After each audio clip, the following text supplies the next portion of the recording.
O Brasil está congelado. Antes de você vir me falar um monte de coisas aí nos comentários, calma, presta bem atenção que o meu objetivo aqui não é ficar militando ou criticando o partido político, mas sim te dar uma noção do que está acontecendo no cenário nacional na reta final de um dos eventos mais importantes que a gente já teve nos últimos anos. E com certeza você já deve imaginar do que eu tô falando, né? Se você está extremamente preocupado com o futuro do país, pode ter certeza que as coisas vão mudar depois desse dia 30 de outubro. Bom, primeiramente eu já queria falar sobre essa mudança extremamente perceptível no mercado. Para quem não sabe, eu trabalho com outras coisas além do YouTube, é claro. E é justamente por isso que eu já vinha me preparando para alguns eventos futuros, digamos assim.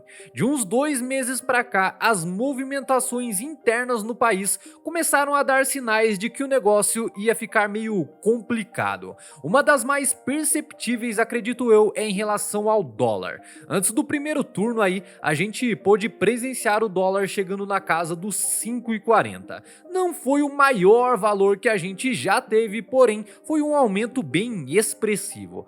Para quem recebe em dólar, com certeza esse foi um momento muito bom. E como já era de se esperar, depois dessa primeira rodada, nós voltamos novamente para casa dos 5,10, 5,20. Basicamente, isso aconteceu devido a esses momentos de incerteza no país. Mas depois do primeiro resultado que a gente teve lá, uma boa parte das coisas começou a voltar ao normal gradativamente. Eu sei que o que eu vou falar aqui pode contrariar a opinião de algumas pessoas, mas querendo ou não, os investidores tem sim uma preferência em relação a quem vai ajudar a governar o Brasil. E essa preferência, creio eu, já ficou mais que clara para todo mundo. E eu nem preciso ficar falando aqui, né? É só você observar as notícias sobre política que sai por aí e os movimentos do mercado que você vai perceber o que eles preferem na hora. Uma outra coisa que também deu uma paralisada é o setor imobiliário no país. Embora esse assunto seja um pouco mais complexo, eu acredito que quem trabalha com imóveis com certeza deve ter sentido a diferença. Para ser bem sincero com você, eu comecei a perceber que o negócio estava começando a ficar estranho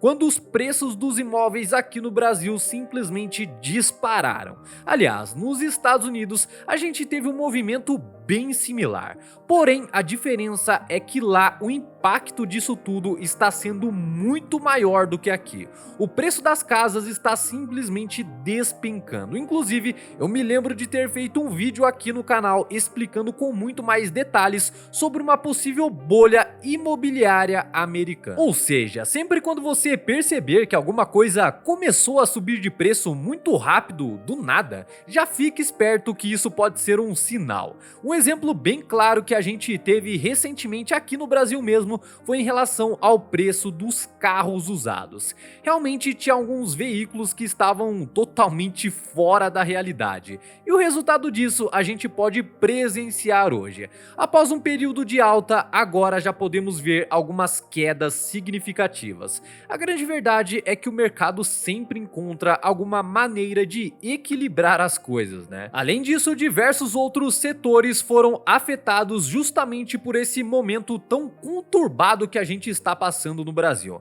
Para você ter uma ideia, ontem, dia 24 de outubro, a Ibovespa teve uma queda bem significativa. Tudo indica que isso tenha sido uma consequência da notícia que chegou ao público nesse domingo. E é claro que eu estou falando do Roberto Jefferson, né?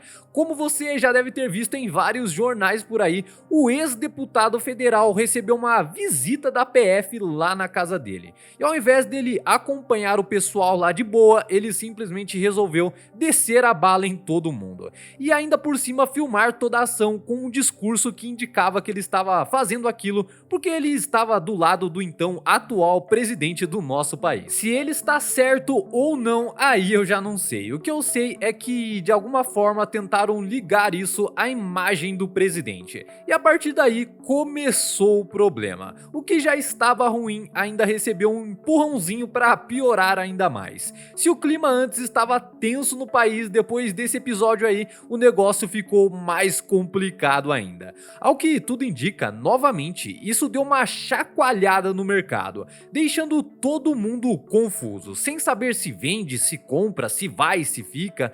Porém, querendo ou não, isso é totalmente normal. Como eu falei pra você, estamos na reta final de um dos momentos mais importantes da história do Brasil. Se você sentiu aí que tá tudo meio parado, que as coisas estão estranhas, que o movimento deu uma reduzida, pode ficar tranquilo que é assim mesmo. Era de se esperar, já que em um período como esse, o Brasil iria ficar simplesmente congelado. Às vezes a pessoa tá doida ali para comprar uma casa nova, ou um carro novo, ou qualquer outra coisa. Porém, o único sinal que ela precisa é saber quem vai sentar naquela cadeira de presidente da república no dia 1º de janeiro. Pode ter certeza que a partir desse domingo as coisas já vão começar a mudar. Tudo indica que o pessoal vai voltar a investir mais, comprar mais e muitas outras coisas. Pelo menos é o que a gente espera, né? E apesar de muitas pessoas estarem com medo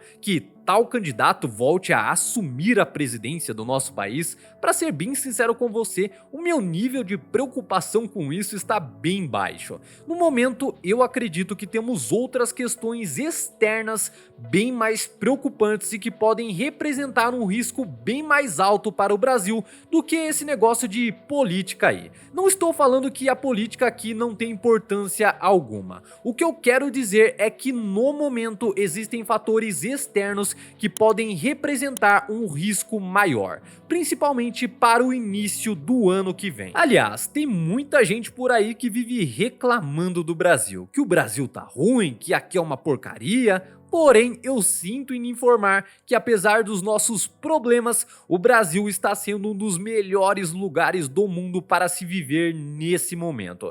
Se você pegar os Estados Unidos, por exemplo, você vai perceber que as coisas andam bem complicadas por lá. Já na Europa, eu nem preciso falar nada, né? Tudo está simplesmente um caos. Diversos lugares sem combustível, outros sem energia e alguns até mesmo com escassez de produtos no supermercado. Por isso, antes de sair por aí reclamando do nosso país, agradeça, porque lá fora as coisas andam muito piores. Já aproveita também e tira um tempo durante essa semana aí para refletir sobre quem você realmente deseja ver representando o Brasil no dia 1º de janeiro de 2023.